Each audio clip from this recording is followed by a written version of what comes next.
Congratulations! You have just been hired by the Krusty Krab. It is your first day on the job at the Krusty Krab, the highest rated fast food restaurant under the sea. How are you feeling? Can I make a Krabby Patty now? Whoa!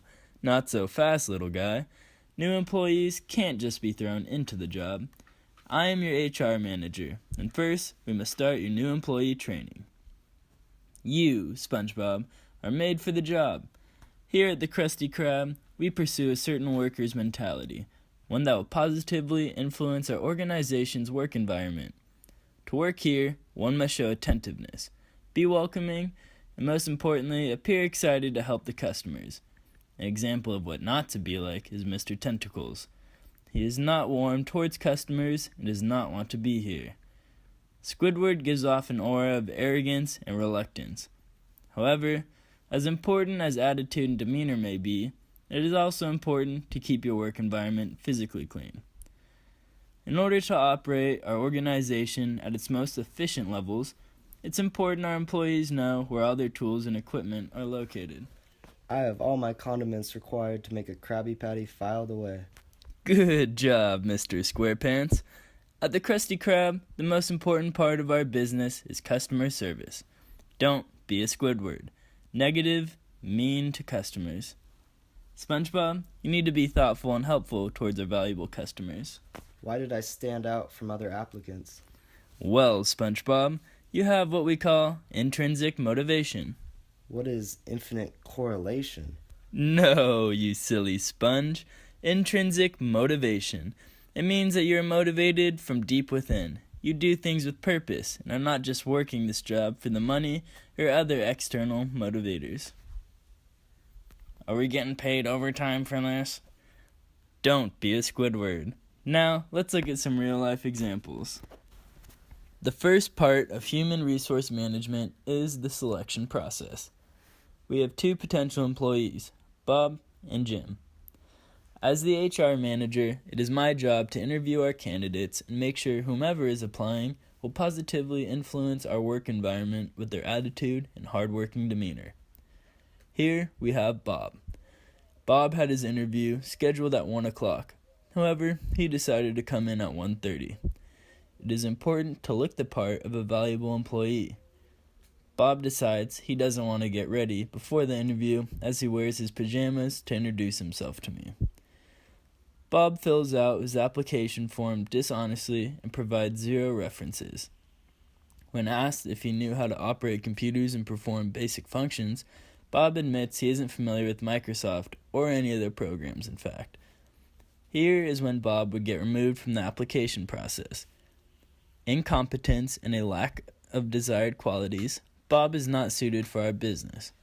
It is important we hire employees that will cooperate well with our current staff, as well as contribute positively to the organization's work environment. Now, let's take a look at Jim. Jim shows up 15 minutes early and is wearing proper business attire. A freshly printed resume and a completed application means he is taking the interview seriously. Jim fills out the application form honestly and to full completion, including references from his last job at a computer marketing firm. Jim is happily moved on to a second interview. Jim meets with the general manager and all appears to go well. As the HR manager, I follow up later that week with a conditional job offer for Jim. Jim submits the necessary information for our company to perform a background check. For our organization, we also require Jim to get a medical check. We perform a drug test on all our employees before they start their new career. Jim passes all of these tests and is happily welcomed to our staff with an official job offer. If we were to hire a Bob, our work environment could be tainted. Now, let's check on our little friends at the Krusty Krab to get a clear description of what I mean. Now that we have completed the job application process and the job has been accepted, we will cover the next step in the process, socialization. Socialization, also known as onboarding, is a term used to describe the transition and introduction new employees go through when beginning a new job, such as SpongeBob starting his job at the Krusty Krab. As employees, this can be a very stressful and nerve-wracking time. These new adjustments often include a new work environment, new work activities, a different boss, different coworkers, and likely a new set of standards. Just imagine your family moving to a new area and having to attend another school. There would be many adjustments needed, such as new friends, new classes, a new area, and most importantly, an overall feeling of anxiousness. You can imagine that the better the new school does with easing you into your new environment, the more accepted, comfortable, and successful you will become. Just as the student would perform better due to proper socialization, so too would an employee. Ensuring a smooth transition is beneficial to both the employee and employer. The employee will perform better, feel less anxious, and find a purpose within the company. The employer will mostly benefit from the improved performance. Along with socialization comes different ideas, backgrounds, beliefs, and cultures.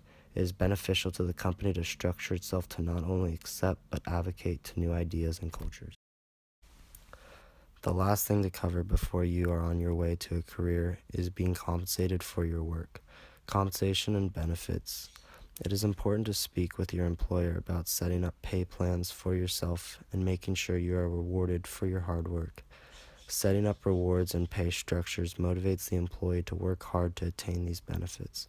As stated earlier, intrinsic rewards is the reward of satisfaction derived from the job itself and taking pride in your work. Working as a team or feeling accomplished in your work can simply be intrinsically rewarding. On the other hand, the employers also offer extrinsic rewards, the most popular being money. Other type of extrinsic rewards can be promotions and benefits. Asking the employer for yearly evaluations of your work performance is incredibly valuable. Though some employers say they do this evaluation, it is easy to be overlooked in many workplaces. These evaluations can influence employers to give bonuses for outstanding performance. Without these, there is no visual evidence for employers to give out extra rewards. Employees can even work with their bosses in creating specific types of incentive systems. An individual incentive system plan and group incentive plan can motivate workers in performing diligently. These can largely influence motivation within individuals and groups.